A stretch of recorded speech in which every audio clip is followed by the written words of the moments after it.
We're going to get one of these. Trixie cab. Yes. Take us to the points of interest. Oh, wow. Trixie pedicab tours can be arranged throughout Barcelona. Ours begins 10 minutes from the hotel at Trixie's city centre base. Oh, hello. Bye. Bear in mind safety, Santi. Don't go crazy. Site 1 is the literally towering Christopher Columbus monument. The Italian explorer is said to have returned to this very point on Barcelona's coast after his successful voyage to America. And is it true that he's pointing in the wrong direction? That's right. Yeah, Lovely. he should be pointing to the west. Yes, to America. Maybe they should have just had him go. But as we attempt to appreciate the Gothic architecture of the 14th century Santa Maria Church, That's amazing. our tour is vindictively ruined by one of Barcelona's rare rainy spells. The thought of getting wet is so appalling that we agreed to take shelter in a museum of all places, and it happens to be the most popular one in all of Barcelona. Are you excited by the prospects of a football museum? Well, I wasn't, but I am now we're here. I feel it's my duty to pour scorn on this in a glib way. Gracias. Thank you very much. With no emotional connection to football whatsoever, Kathy and I are uniquely placed to dispassionately survey this cathedral to the art of ball kicking. Well, here we are in the trophy room. Yeah. The website advertises this as a tour of emotion. I am getting a bit stirred up. Boredom's an emotion, isn't it? Boredom is an emotion, yeah. Yeah. I can't help but be impressed. It's arbitrary, though. They've been going forever. Oh, now, these are nice and fancy. The Catalan Cup, you see. God, thank God those are here. I could be here for minutes. Can we pick up the pace a bit? Because these seem quite similar to the other ones. Barcelona FC's greatest kicker of balls is genuinely called Mr. Messi and has a whole area dedicated just to him and how good he's supposedly meant to be. But of more interest to Kathy is the museum's green screen photo studio. So just stand under the light here and imagine Messi is next to you here, right? And you've got your arm around his waist, okay? So, all right, big smile. That's great. And do you want to have photos as well? I don't care for this team. Why not? I just don't care about football. Just stand next to Messi. OK. Just pretend to know him for the All right. picture. Just pretend he's your friend. Go on, get me. I just need you to put this Messi arm out. next to- Why would I wouldn't touch Messi? I don't know him. It's inappropriate. Do it. Click it. You really want to take this picture is like that? I don't want to take the picture at all, but given that the picture's being taken, It's brilliant. Distressed by their lack of empathy, give my regards to Messi. I will. I make one last search for sincerity by ascending to the apogee of the sporting basilica, the terrace. You can't not be impressed. At the volume of seats. There are a lot of seats here, enough for nearly 100,000 people, 99 and a half. See, that would frustrate me. Surely they could fit another 500 and make it even. Yeah. It's sort of amazing, though, no? I mean, I feel bad. I'm sure there are many people who would love to be here, but in a way, life is more enjoyable if you only enjoy very few things, because the things I enjoy, I have access to. Yeah. Marbles, Yeah. books, Yeah. and French New Wave films. All right. It's going to break my heart to leave, OK. but can we? Absolutely. Yeah, let's just do anything else. Adios. Yeah. I liked it. You know. No. OK, I don't know what you did there, but I'll try and make that same face. This is good. Tiny bit sharp. This is good. Each bottle is from Catalonia, where the majority of cava is produced. And we're told they all look different. I'm not very good at this. Again, this is a relatively similar colour to the other ones. It's different from the other. It is more similar than different, I'd say, though. Adding new grapes like Chardonnay Oh, hello. is said to radically alter the flavour. This is like giving a very fine thing to an idiot, is what you're currently doing. I have no palate. I literally, it seems fine. I mean, No, I could taste it's more creamy. You're getting cream? Not actual cream. Like custard cream? No. Oh. 5 glasses in, we approach the nuances of kava tasting technique. Me, I was like more than 1 year to know how to do this. You did this every morning for a year? Yes. Okay. Did you get a lot done that year? Is that what's referred to as your lost year? Is that like John Lennon in New York? And then, in a ringing endorsement of the kava tasting process, Kathy erupts with joy. Harry's having a small aneurysm here. All I know is, say I had a sip of this, and then an hour later, someone switched glasses in this episode of Columbo that I'm in, I wouldn't go, what's happened? This is a completely different drink. But as I say, I have no palate.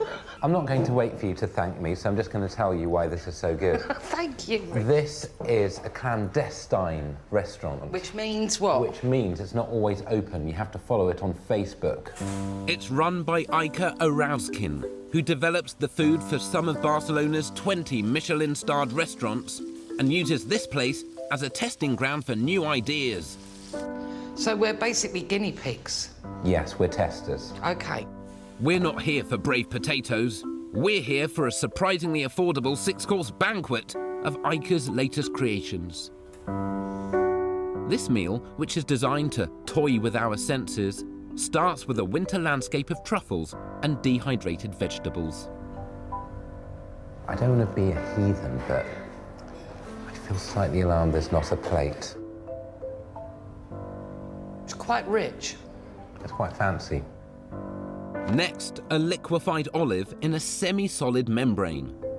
I'm not going to lie, I don't know how to eat this. Take the glass like this. Okay. And you just, you know, just like a shot. Yeah. A shot glass of olive. Yeah. OK, you go Okay. first, though. Wow, that was wholly unexpected. I'm scared. It is fine. This is why I can't do the jungle. Gnats bollocks and all that.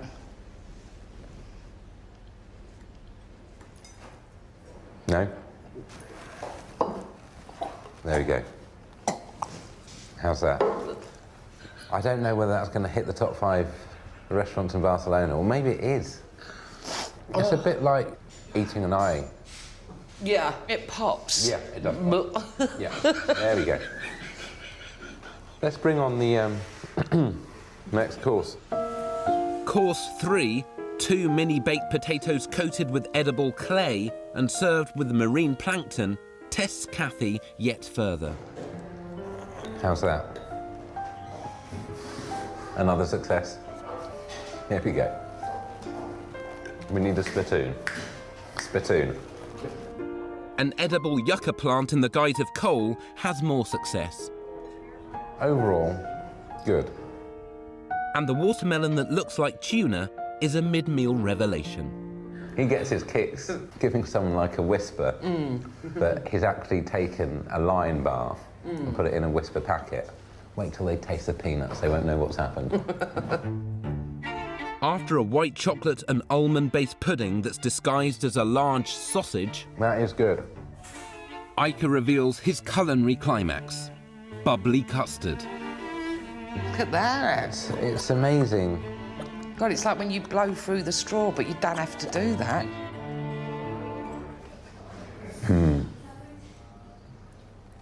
I feel this is the kind of meal other people would bore you about. Take photos of it, those sort of people. Good night. By taking to the skies, we can complete the Golden Circle tour in just 1 hour, 7 hours quicker than the bus. Oh. Imagine we could just be going along at a sedate pace, not encountering the frankly valuable lesson that life can end at any moment. Our first stop on the Golden Circle tour is the home of Iceland's most famous water features, the geysers. Jess, shall we go and check out this geyser that everyone's going on about? Yes. Okay, let's vacate the copter. These geysers are liquidy illustrations of Iceland's active landscape and have been spewing out magma-heated water here for 10,000 years. We're here, Jess, at the biggest geyser in Iceland. At the Diamond Geyser. The Ray Winstone, if you will, of Iceland. Wow, I better get my camera out. Well, I don't think it's going to go off anytime soon. It last erupted 70 foot high in the air in 2000 when D Ream were at their height. Things can only get better. Yeah. Well, they didn't. No. Unfortunately, they got a lot worse. We did get brine cots out of it, so swings and roundabouts. I'm going to take you to the second biggest geyser, the Danny Dyer, if you will, and that erupts every 3 minutes, much like Danny Dyer. Only joking, he's just an actor. He's not like that. He's in control.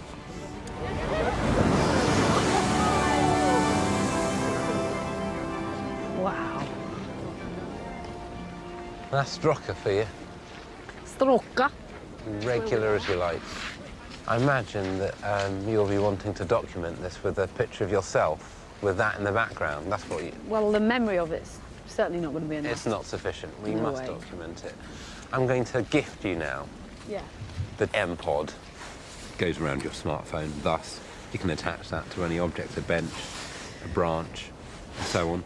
And also the Halo remote.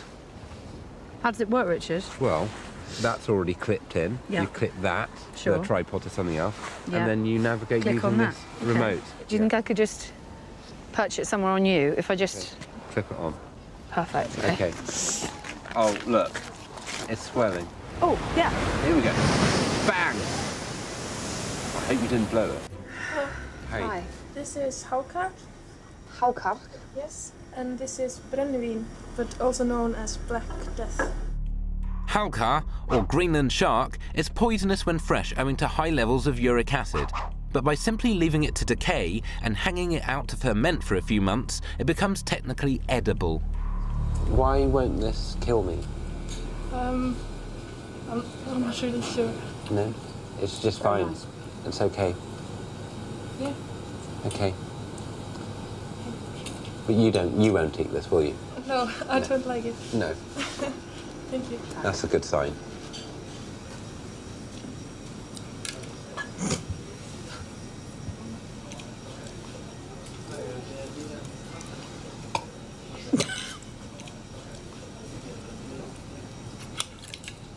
Both those things are awful. Those are two awful things here. Good It feels terrible. grief. It was like a jelly cube of ammonia. And this is made from mashed potato. I quite like this. I wish this was made back into mashed potatoes. This I don't mind. So I could frickin' eat something. It's certain that neither Jessica nor I will ever chow down on rotten shark again. I'm not paying. Thank you. Bye, Björk. Welcome to the old school. 54% of Icelanders believe in elves, and 90% are open to the idea. To my disappointment, this educational establishment did not teach Will Ferrell his craft, but it does teach visitors to the island about these made-up creatures. Our teacher Magnus is one of Iceland's foremost experts on these non-beings. I've met nearly 900 Icelanders that have seen elves. The smallest one is 5 or 8 centimeters, which is flower elves. The biggest one is about 70 or 80 centimeters tall, which is house elves. Within the elf community, is there a lot of discord? Do they have a criminal justice system, healthcare? Yes, they seem to have, because there are elf doctors. For the next 30 minutes, Magnus regales us with fantastical facts on elves in Iceland. But now it's time for Jess and I to go head-to-head in the final exam to see who will take home that all-important elf diploma certificate. And if there's one thing I must return to the airport with, it's this Pyrrhic victory. What was the name of the elf king in the North Iceland? King Theodotus. King Þórhallur II one. That was quite close, wasn't it? Yeah. What is the size of an elf? Well, flowers Depending, are the 6 flowers to are 8 5 to 6 centimetres. centimetres. The nature ones are 10 centimetres. And then there's also house elves, House at elves, who are 70 to 80 centimetres. Yes, you have obviously done your homework in the school. I feel you're slightly just riding my jet stream there, Jessica. Where And I'm are disappointed. most believe in elves in the Western countries outside Iceland? Canada, America. Scotland. Scotland. Ireland. Yes. Bam, as Kanye would say. Bam. And where in the world is normally elves has a similar belief as in Iceland? Aborigines. Yes. Thank you. Thank you for coming to the school. I'm sorry it turned nasty there, Jessica. I just really wanted to win. I hope you learned something. I did not. Mixed feelings about that. Where do you stand on elves now? No, I'm not standing on any elves because they don't exist. That's fighting talk. And I'm pleased you didn't raise that with Magnus in there, because he was a big guy. This is the Blue Lagoon, a geothermically heated pool and spa. The cloudy water is coloured by natural silica and minerals that have risen from 2 kilometres beneath the earth. It's like a bunch of white people drowning in milk. Can't wait to get in there. Really? Yeah, I can feel it. I can feel the volcano vibrational energy. Can't feel it. I can. No, I can. you can't. It's very good for skin conditions, so I think there's probably a lot of people in here with eczema. Yeah, that's an inviting prospect, to share a milky pond with a bunch of dead skin flakes. And we're going to be part of it. OK, well, you've got 2 minutes to change and 10 minutes to relax. Report back. I'm going to get into my sports shorts. OK.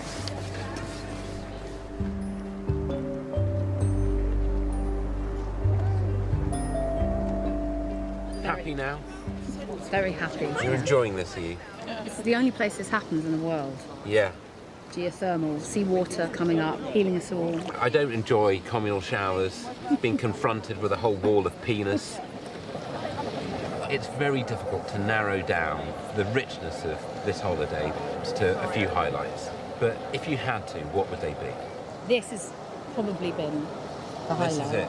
Something that any amateur rugby team takes for granted every weekend has been your highlight. What was your favourite bit, Richard?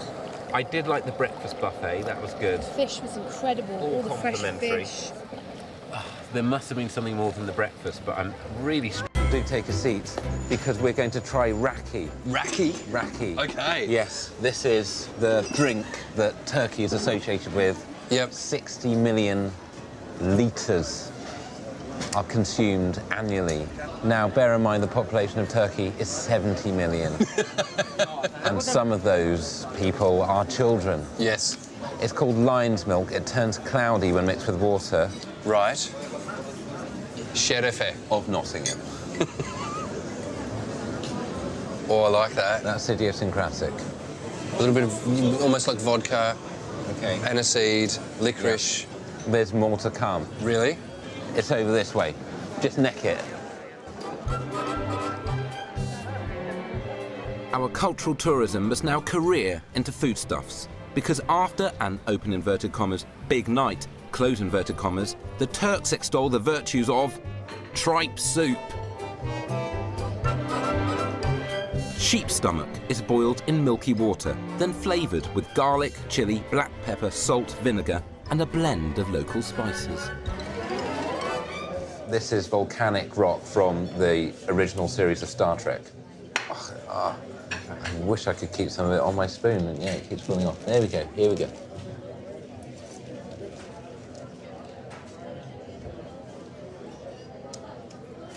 It's fine. I'm going to say this is too Turkish. We've gone too far. We've gone too Turkish. This is That sounds like your safe term. Too Turkish. in the bedroom, yes. Yeah. That is how my wife knows we've gone too far. Lights on. It's become too Turkish. What am I doing? I tasted it. Why did I have a second taste? I've tasted this. No. I'm going to have more as well, because maybe it grows on you. So you've had a big night. You've had way too much raki. What do you want to bring you down? This. Maybe this can only be truly enjoyed if you've had a certain quantity of raki. I think any food that requires you to be drunk should be reassessed. That is not how you get Michelin stars. Too Turkish. Turkey is so famous for its barbers that in London, a Turkish shave is a lavish splash out. But in Turkey, many people shave every day, and I'm joining them. Foreseeing the universal holiday problem and the linguistic laziness of the non-English, I've tooled up with tech. I would like a shave, and my friend would like a haircut. I would also like to know the price.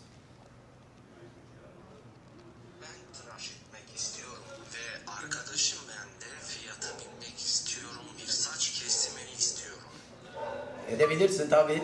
Sen tıraş edebilirsin. Saç kesimi 30 lira. Okay, that's not gone into the system here, so... Sorry, it's now translating this conversation. Okay. Hair. Senin. Him. Razor. Throat. Yeah. Kasap. Good. Yeah. What I like is that he haven't even asked what you want. He knows what you need. Quick, look up what's Turkish for trim. I'm going to see what skinhead translates as. Thus far, prob neg, but Anand will not leave this cake top without cherry. Very thin eyebrows look quite Oh, hey there. What the? Anand assures us that ancient Turkish belief insists that hair is alive, and therefore logic dictates that burning it is more humane than cutting it. There's no... I can smell my own ear hair. That's a sentence I've never said before. Wow, that was like a Robert Duvall smell. Sir, okay? Ah, beautiful. Yep. You look more terrified than I've ever seen you. Is that a good description of how you're feeling right now? This app, by the way, is remarkably sensitive because it now seems to be translating everything that the men outside are saying as well. Seems like the man with the moustache said, "I can't believe Barry's pretending to be a barber again." No. Oh. Yeah. Yeah, you do feel that. For the rest of our lives, we'll always know that we have smelt each other's burning ear hair. This is excellent. Teşekkür ederim. Well, look, Grand Bazaar. Yep. It says, built in the 15th century, covering an area of 54,653 square metres. It's the oldest and largest covered bazaar in the world. Thank God that was all written there for us. That was some very conveniently placed signage. Do you know what? It also has 21 gates, 17 inns, 66 streets, nearly 4,000 shops, and employs more than 30,000 people. That's good to know at this stage, especially seeing as we're trying to introduce the whole idea of the Grand Bazaar. It's not an exercise in minimalism. Turkish rugs are considered to be the best in the world, and many tourists, including Adam, want to possess one. I selflessly decide to act to support. Before I left home, I checked with my wife what I'm allowed to buy, where we need a rug. Hallway. What do you think for this? That's nice. Look at that. That's lovely. So I will make you this 1,600 euro. 1,600 euros. Yes. Tap in the pin. Tap it in. My question is, if you go with this, what will be the number that you can afford it? €9 final offer. 500 euros. It's you killing the prices. 500 euro would have to be it. You would it No, has to be let's 500. do this. Let's make it 12. 12? Yes. Hey, no, I can't. With credit do 12. cards. 1,200 euro? No. Yes. No, I could do 800. I could do 800 euro. Really? Yeah. Really? Give me your hand. I've never been so excited in my life. Oh, Yes, there you go. 800 euro. 800 euro. Friggin' rug. Yeah. Yeah. You'd made an unsupervised rug purchase. You're out of your depth. Oh. I can't even do a Sainsbury's shop without running it by. Keen to avoid a steep slide into the red, I resolve to circle less costly goods. Hi. The Turkish tea industry employs 200,000 people, and everyone wants a slice of my tea pie. Hello. Hey Adam. Good to know. I have noticed that you have... Natural Viagra tea. Something to make you like a wild horse in 5 minutes. Like a wild horse? Yeah, you would like to smell it. No, I would not like to smell Why? something It's that would nice. make me like a wild horse. You don't want to be like that. I don't want to run rampant in this covered market. It's nice to be like an that. ungoverned stallion. Okay. I'm going to get some of the pomegranate with orange. Yeah. So how much is this? Let's see, it's in depend on the weight. 33. Yep. 33 Turkish lira. Would you accept 3 lira? Is what I I've don't got? know. 30. Yeah. So you got a 50% discount. Yeah. I'm looking at maybe a 10% discount. 25. Okay. Okay, can I ask you a question? Yeah, of course. Is this the most anyone has ever paid you for this amount of tea? Yeah. Okay, yeah, I thought so. Invest the money in stocks or something. Istanbul has over 100 public bars, where locals come to gas with buds. We've chosen the mid-price Ar Hamami.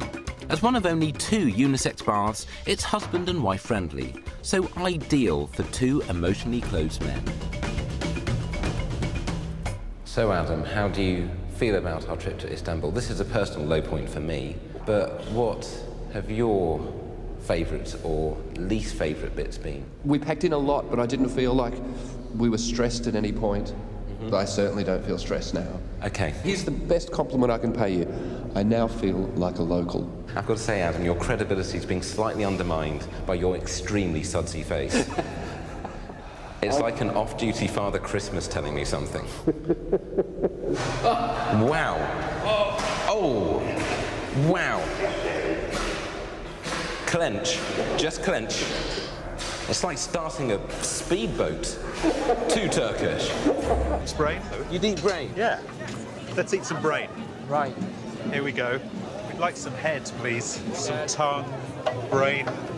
Do you have face? I might ask for the salad. You'll eat rump of a cow. I won't eat rectum, though. Here we go. Good night. Wow. Am I interested in some eyelid? Yeah, the brain. Brain. Brain. What's this bit round here? Meat jiggle, yeah. Shoulder. Shoulder. Okay, back to the shoulder.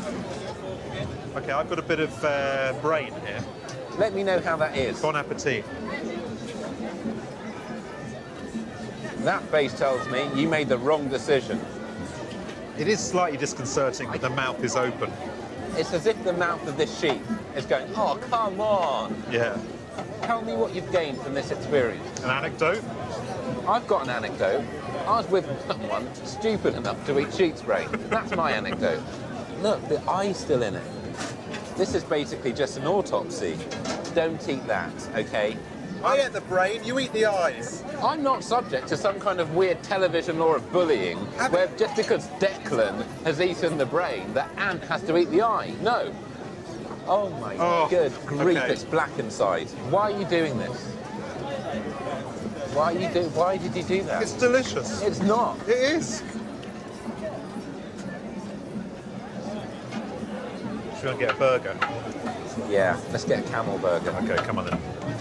Storytelling is a crucial part of Marrakesh's history, passing on wisdom and moral guidance to new generations.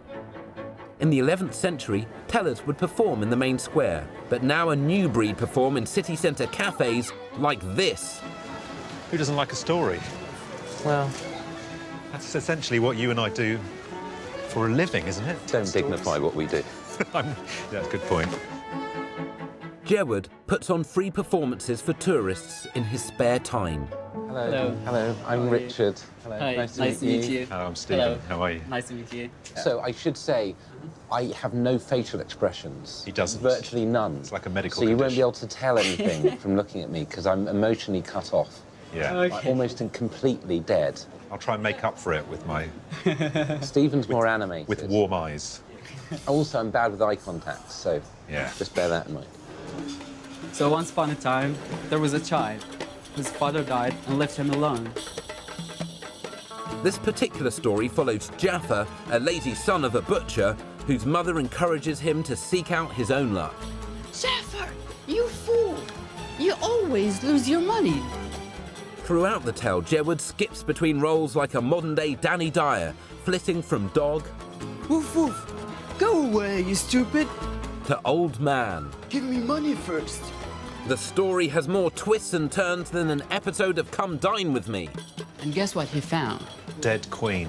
Not The Sopranos. With new characters constantly appearing. He found a white-bearded wizard, holding a candle and a spell book in his hand. Well, we weren't going to guess that. But like Oliver Stone before him, Jawad is keen to explore what moral lessons we've gained from his story. What did you learn from this story? So the moral of the story is always find a tiny wizard to take the punishment for you. Yeah. And I suppose in a Bruno Bettelheim way, it's really about integrating various aspects of the ego to create a whole. And that's what I took away.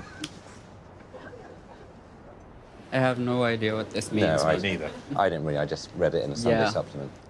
Our moral compasses clearly need adjustment, but as that will not happen within our lifetimes, it's an issue that is best ignored for the moment. Well, this is the Tannery. Okay. Where leather goods are prepared. Is that on the walls? That's excrement. Excrement? Yeah. Right. I once lived in a block of flats in Southfields that had a very similar stairwell to this. Oh, yeah, sorry about that. Yeah, it wasn't ideal. Oh, it's God. an intense whiff. Oh, intense isn't the word. My septum's burnt out.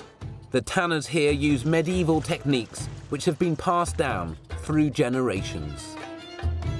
The first stage of the process is to soak the goat, camel or cow skins in lime to loosen the hair. Wow, the hair is just gliding off. It's like soaking a casserole dish. Look at that, before long it'll be a Hoxton man bag. There's bits of my body that could do with that treatment. Yeah. It's the next stage now where they dip the skin in pigeon feces. Right. To remove the lime, and that is a ramp up in odour. Oh, hello. The last time I smelt something like this, I was in the toilets of an unmanned railway station in the Midlands. After they are washed, the skins are soaked again, left to dry, and finally scraped before having colour applied. The smell's still horrific, but there's more leather within it. Bono will be able to get a pair of trousers made out of these. Yep. In order to see the leather in its final state, we make haste to the sprawling city centre markets. Well, you couldn't really get more leather. If only Paul Hogan were here, he could really stock up. There's so much leather here that some men, including the man Leonardo DiCaprio, pay locals to sift through it for them. But I'm not Leonardo DiCaprio, and if anyone's going to sift through man bags, it's going to be me. OK, this makes me feel like a 70s doctor, which I like. This is good.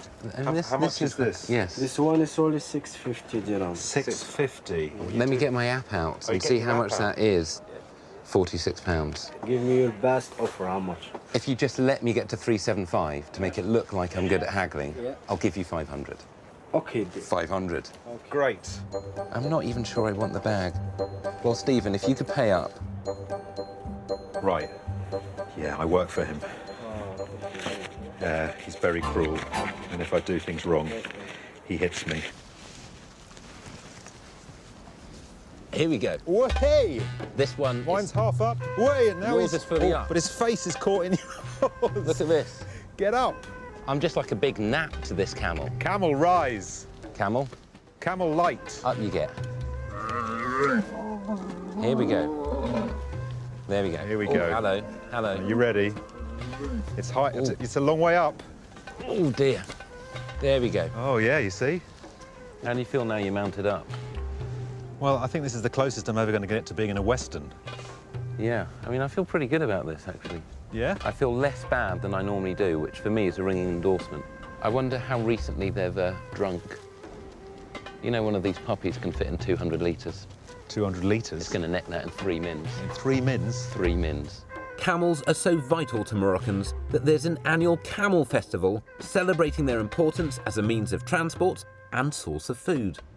Mentally, though we dare not admit it to one another, Mangan and I are already working out how to bring this event to Britain and whether we could get Kula Shaker to reform and lay down some sweet beats. I feel, of all the things we've done, this is one of the least terrifying. That's really weird to hear you say that. Less terrifying than the storyteller. No, that was OK. Less terrifying than walking through a Medina. Yes. Less terrifying than buying a leather bag. That was medium. It's good to know how the charts are. Look at it, look at that, look at that. See, aren't you glad you're not sitting in your living room now and you're out here in the desert on a camel? What I'm glad about is the image of you looking like an off-duty member of the Metropolitan Police. Hey. On the back of a camel. Camel division.